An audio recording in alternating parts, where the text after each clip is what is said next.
na tayo magpustahan. Kalokohan lang to eh. Ayoko na. Bakit? Natatakot ka ba? Ha? Hindi ako natatakot sa'yo. Hindi ka natatakot. Labanan mo ako. At kung tunay na lalaki ka, hindi mo sisirahan usapan natin. Ano? Hindi wag ka na yate. Hindi wag kasi wala kang isang salita. Sige, simulan natin.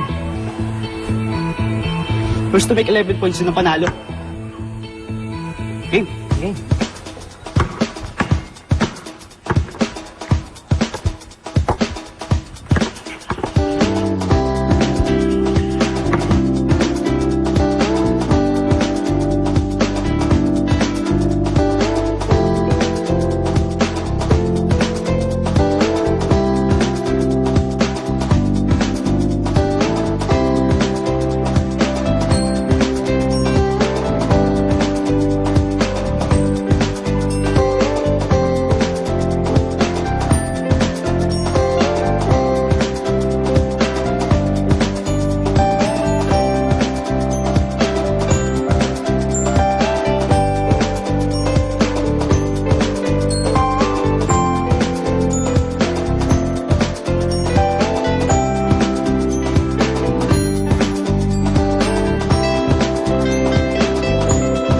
Hindi. Anong ginagawa niyo dito? Ano kailangan niyo? Dito raw natulog si Lucas kagabi Totoo ba? Sino may sabi sa'yo? Tsaka, ano bang pakialam mo, ha? Mukhang totoo nga sumbong ng utol mo, bro. Olats ka talaga. Nakuscore na naman si Lucas. Hantingin natin ang gago. Uy! Teka, Jimbo, sandali! Jimbo! 10-4. 1 point na lang, panalo na ako. Kaya galingan mo. Ayoko na. Hindi mo sinabi magaling mag-basketball eh.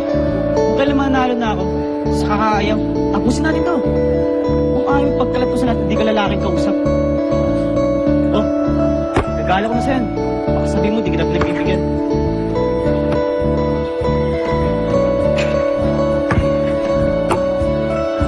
Ben, panalo na ako. Hindi mo na pwede lapitan si Cindy.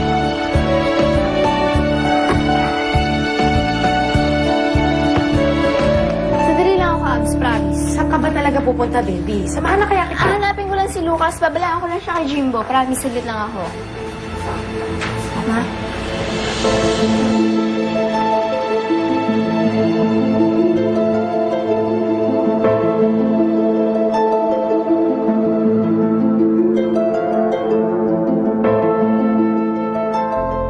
Yes, sir. Ano yan, ha?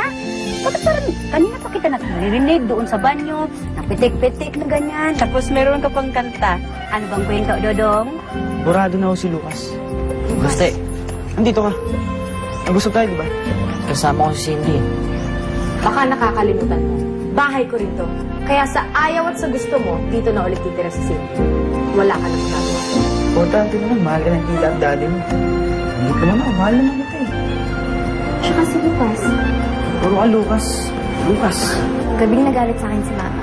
Hindi niya ako iniwan. Kahit gano'ng kalungkot ako nun, lalakasin ko loob ko dahil kay Lucas.